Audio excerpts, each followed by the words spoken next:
चंदा सुबह सुबह कपड़े धो रही होती है। तभी चंदा की सौतेली माँ डुमरी चंदा को और भी कपड़े लाकर देते हुए कहती है। सिर्फ खाने में तेरे हाथ चलते हैं, वैसे तुझसे कोई काम नहीं होता है। चल जल्दी जल्दी हाथ चला ताकि तुझे और भी काम दूं। बस मुफ्त की रोटी तोड़ने आती है। तुम चंदा को इतना काम क्यों देती हो? राखी से भी घर का काम करवाया करो। क्यों ना करवाऊं इस बिन माँ की बेटी से काम। और मेरी फूल सी बेटी की अभी उम्र ही क्या है, बस 20 साल की तो है अभी। और ये करमजली पूरे 22 साल की हो चुकी है। माँ, मुझे भूख लगी है, कब तक खाना बनेगा? अरे ओ महारानी, सुन भी रही है? मेरी राखी को भूख लगी है जोरों की। कपड़े धुल जाए तो आकर खाना भी बना लियो। जी माँ जी, जैसा आप कहें। ये करके मैं वो भी करती हूँ। डुमरी और राखी इतना कहने के बाद वहां से चले जाते हैं और ये देख केशव परेशान हो जाता है और अपनी बेटी चंदा के पास जाता है जो कि कपड़े धो रही थी। चंदा बेटी, मुझे माफ कर दे। मैं ही तेरा गुनहगार हूँ। मैंने तो सोचा था कि तेरी माँ के जाने के बाद डुमरी तुझे तेरी माँ की तरह प्यार देगी, लेकिन मैं शायद भूल गया। सौतेली तो आखिर सौतेली ही होती है। और आज तक डुमरी ने बस तुझ पर अत्याचार ही किए हैं। नहीं पिताजी, इसमें आपकी भी कोई गलती नहीं है। हाँ, आपने तो ये सब मेरे लिए ही किया था ना, लेकिन मैं ही अभागी हूँ जो मेरी किस्मत में माँ का प्यार लिखा ही नहीं है। चंदा और केशव बात कर ही रहे होते हैं, तभी कमरे में डुमरी की आवाज आती है। तुम दोनों बाप बेटी मेरी और मेरी फूल सी बेटी की बुराई कर लो तो घर के काम भी हैं, उसका भी सोच लेना। और चंदा, अगर आज काम नहीं हुआ समय पर तो पूरे दिन तुझे भूखे रखूंगी। डुमरी चंदा से नौकरानी की तरह काम करवाया करती थी और तब भी उसे कई बार तो पूरा पूरा दिन भूखा रखा करती थी। ये देख डुमरी की पड़ोसन खुद से कहती है, बेचारी चंदा की फूटी किस्मत। जब से इसकी सौतेली माँ आई है तब से बेचारी का बचपन तो छिन गया था। अब जवानी में ये औरत इसे नौकरानी की तरह काम करवाती है। भगवान, बेचारी को अच्छा घर परिवार ससुराल दे। ऐसे ही समय बीत रहा होता है और एक रोज डुमरी अपनी बेटी राखी के साथ बाजार से आ रही होती है। तभी राखी अपनी माँ को कहती है, माँ, वो देखो, ये चंदा ही है ना? और वो लड़का कौन है जो चंदा का बार बार हाथ पकड़ रहा है? अरे वो करमजली तुझे कहाँ दिख गई? अरे हाँ, ये कौन है? कहीं इसका इसके साथ चक्कर तो नहीं चल रहा है? अगर ऐसा है तो आज मैं इसकी टांग तोड़ दूंगी। माँ, मैंने इसे अपने घर के आसपास भी घूमते देखा है और अब तो मेरा शक भी यकीन में बदल गया है। चंदा का इसके साथ चक्कर चल रहा है। अभी यहाँ रोड पर तो मैं तमाशा नहीं करना चाहती हूँ, लेकिन आज इसे घर आने दे। जिन दो पैरों से ये इससे अपना मुंह काला करवाने आई है, वही दोनों पैर मैं आज इसके तोड़ डालूंगी। अब राखी और डुमरी केशव के कान भरकर चंदा के आने का इंतजार करने लगते हैं। चंदा जैसे ही घर आती है, डुमरी चंदा का बाल पकड़कर उसे दरवाजे से खींचकर घर के अंदर लाती है। अरे माँ, ये अब क्या कर रही है? माँ नहीं, मेरा बाल छोड़ो। आप ये क्या कर रही है माँ? आप सुन तो रही हो ना? माँ, मुझे दर्द हो रहा है। करमजली अभागी, तो इस घर का नाम मिट्टी में मिलाना चाहती है? कौन है वो जिससे तू चिपक चिपक कर बातें कर रही थी? वो माँ, वो मैं आपको बताने ही वाली थी। मैंने कमल के बारे में पिताजी को बताया था। पिताजी, आप कुछ बोलते क्यों नहीं? वो क्या बोलेगा? दोनों बाप बेटी ने मिलकर इस घर का नाम मिट्टी में मिलाने का जो फैसला ले रखा है। अरे तुम दोनों चाहते क्या हो?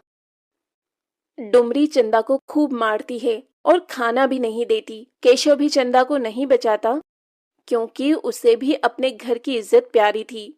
इस वाक्य के बाद ही डुमरी चंदा के लिए लड़का देखना शुरू कर देती है। तुम इसकी 10 दिन के अंदर शादी करोगे, वरना मैं ये घर छोड़कर चली जाऊंगी। इसे तुम किसी दूध वाले के हाथों में या फिर किसी कबाड़ी, अखबार या दलाल के हाथ बेच दो, लेकिन ये लड़की 10 दिन के अंदर यहाँ से जानी चाहिए। मैं देख रहा हूँ इसके लिए लड़का। अब तुम शांत हो जाओ और मुझे भी शांत रहने दो। वो तो अच्छा हुआ मैंने इसे देख लिया, वरना इसने तो इस घर के बारे में एक बार भी नहीं सोचा है। चंदा के पिता केशव अब अपने दोस्त के जान पहचान के बताए लड़के से चंदा की शादी मंदिर में करवा देते हैं। चंदा तो गम की मारी अपनी जिंदगी काट रही थी, लेकिन चंदा जैसे ही अपने ससुराल जाती है, उसके ससुराल में चंदा के पैर रखते ही कई सारी अच्छी खबर आती है। अरे बहू, तू तो साक्षात लक्ष्मी का रूप है। क्या बात है, तूने तो घर में कदम रखते ही इस घर को स्वर्ग बना दिया। हाँ चंदा, तुम्हें पता है, जैसे ही तुम्हारा गृह प्रवेश हुआ है वैसे ही एक के बाद एक अच्छी खबर मिली है। हाँ बहू, तू यहाँ बैठ। आज ही शाम में हम अपने नए घर में शिफ्ट हो जाएंगे। मैं कुछ समझी नहीं माँ जी। देख, मैं तुझे बताती हूँ। जैसे ही तू इस घर में आई, तभी हमारे सालों से चल रही तेरे चाचा ससुर जमीन का केस हार गए और हमें ये न्यूज़ मिली। और मेरे नितिन को सरकारी नौकरी का लेटर भी आया। और तेरे ससुर का जो सालों से पैसा अटका था, वो भी कल ही मिला है उन्हें। अब हम शाम तक ये किराए का घर छोड़कर अपने बड़े से घर में जा रहे हैं। ये तो बहुत अच्छी बात है माँ जी, मुझे भी अच्छा लगा सुनकर। चंदा जैसे ही अपने ससुराल जाती है, उसके घर परिवार में खुशियां ही खुशियां नजर आने लगती है, क्योंकि चंदा के सर से तो उसकी माँ का हाथ बचपन में ही उठ चुका था, लेकिन अपने ससुराल में उसे अपनी सास सुजाता से उसे माँ वाला प्यार मिल रहा था। और अब ऐसे ही काफी समय बीत जाते हैं। एक रोज केशव चंदा के घर आता है और वो चंदा का हवेली जैसा घर देखकर बहुत खुश होता है। और चंदा की सास भी केशव को कहती है, आपने तो हमारे घर बहू नहीं, साक्षात लक्ष्मी दी है, लक्ष्मी। इसके घर में पैर रखते ही देखिए हम क्या थे और क्या हो गए। मुझे तो पहले ही पता था मेरी बेटी के अच्छे कर्म हैं। जिस घर में जाएगी उस घर को स्वर्ग बना देगी, स्वर्ग। ये राखी की शादी का कार्ड है, हम सब जरूर आएंगे पापा जी।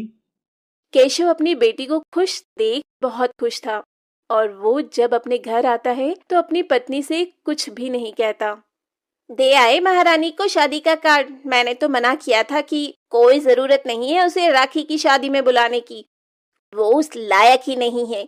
लेकिन नहीं, आपको तो अपनी लाडली को बुलाना है। अब तुम चाहे उसे कितना भी कोस लो डुमरी, अब मेरी बेटी जहाँ भी है बहुत खुश है और अपनी पुरानी जिंदगी को भूलकर आगे बढ़ रही है। अब ऐसे ही कुछ समय बाद शादी वाले दिन शादी की सभी तैयारियों के बीच लड़के वाले राखी से शादी करने से इनकार कर देते हैं, क्योंकि उन्हें और भी दहेज में पैसे चाहिए थे। ये सुन डुमरी लड़के वालों के सामने हाथ जोड़े खड़ी होती है। बगल में केशव भी होता है। हमने तो आपको पहले ही 1 लाख रुपया दिया है, एक महंगी गाड़ी भी दी और अपनी बेटी भी दे रहे हैं, और अब भी आप और पैसे मांग रहे हैं। हम गरीब लोग कहाँ से लाएंगे इतना पैसा? मैं कुछ नहीं जानती, मुझे 1 लाख रुपए और चाहिए, साथ में सोने की चेन, वरना ये शादी नहीं हो सकती। उठो बेटा मंडप से।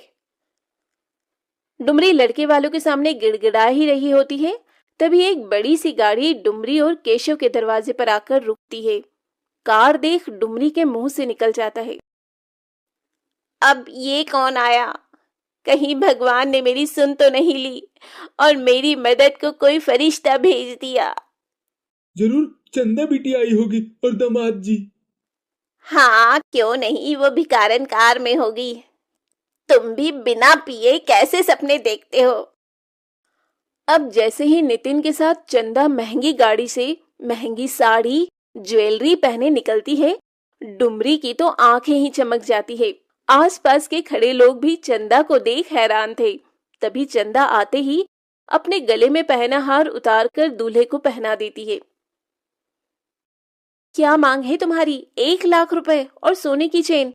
वो छोड़ो, ये लो पूरे 10 लाख का हार है ये, और चुपचाप शादी करो। अगर अब कुछ भी बोलने की कोशिश की तो पुलिस को बाद में बुलाऊंगी। पहले यहाँ जितना खर्चा और बेइज्जती हुई है उसे पहले वसूल लूंगी। चंदा बेटा, कौन सी लॉटरी लगी है तेरी? लंबी गाड़ी, नौकर चाकर, तू तो एकदम बदल गई। जब डुमरी को सब कुछ पता चलता है तो उसे बहुत पछतावा होता है, क्योंकि डुमरी की बेटी राखी की शादी आज चंदा की वजह से हुई, वरना लड़के वालों ने तो दहेज के चक्कर में डुमरी की बेटी राखी से शादी करने से साफ इनकार कर दिया था।